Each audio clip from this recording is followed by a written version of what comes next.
Our next speaker is the Director of Education and Child Welfare at the Reason Foundation. Many people like to read Reason magazine. They have great publication with very, very insightful material. She is here today to offer her expertise on the field and also the fight for our freedoms too. Please join me in welcoming the Director of Education and Child Welfare for the Reason Foundation, Lisa Snell. Hey, Lisa. Well, good morning, everyone, and thank you so much for coming out in support of basically the fundamental issue here is a civil liberties issue that families deserve due process, right? Just like everyone else, families deserve due process. People often think of Child Protective Services as a social service agency that offers services to families.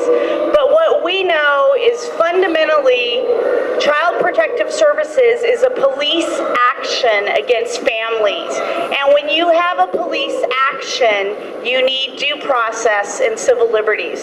So I am the Director of Education and Child Welfare at the Reason Foundation, and I write and speak about both education and child welfare. And for the last 5 years, I've actually been an advisory member to the Children's Bureau for the Federal Department of Health and Human Services, working to fundamentally reform Child Protective Services. And I know that we're running short on time and we have a lot of great stories to hear, so let me just give you the 1,000-foot perspective for what I think needs to change and what the research shows about what we need to do about fundamentally changing the system of Child Protective Services to protect children and to offer due process to families. The first thing is that we need to fundamentally change the funding incentives that our last speaker talked about in her personal case as far as the financial incentive. And we actually have a lot of evidence that when you change the financial incentives for Child Protective Services and how it's funded, that child removal rates drop. And I'll just give you the case study of Florida.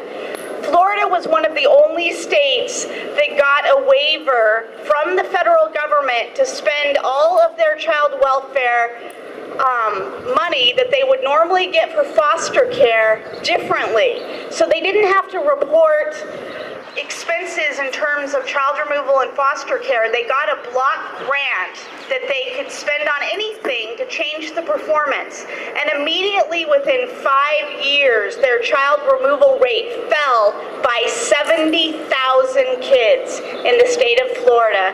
Because instead of removing a child, they could offer to pay an electricity bill. They could pay for housing.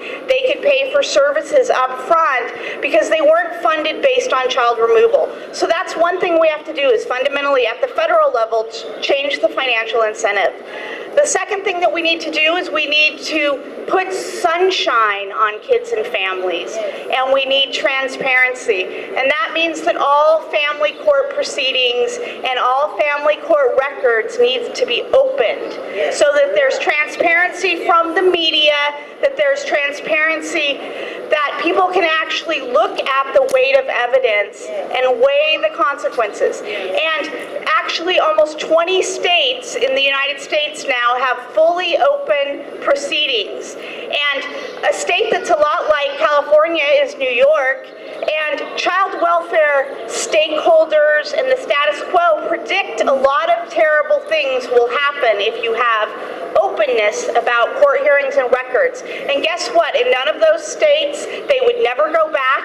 Nothing bad has happened, and it's made them much more performance-oriented and friendly, and transparency can only help families. And then the final thing for the state of California, and this audit specifically, is that we need to know how do we define what child abuse is in California and why are we removing children? And that's really what an audit will show. If you asked right now any county in California to tell us what kind of cases do they have and what is the evidence for taking those kids, they would not be able to present that information in a transparent fashion. And one of the things at the national level for child welfare reform, there's really a pendulum, and the case of Gabriel in Los Angeles and the case of baby Sammy represent both sides of the pendulum. What happens is you have a case where a child dies in care, and that gives more of an incentive that they will remove even more children, because there's no penalty for removing the child, but there is a penalty if something happens to the child. So all caseworkers, all mandatory reporters, they have no incentive to use common sense or discretion. And so we need transparency about how the abuse hotlines work, what kind of protocols do they use, how can we narrow the definitions of child abuse. But fundamentally, we need to do these three things to give families civil liberties just like everyone else.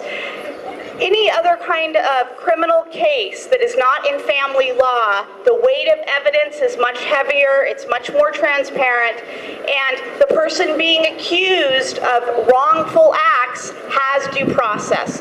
We need that same minimum standard for families in California and families in the United States. We need due process for child protective services and foster care. Thank you.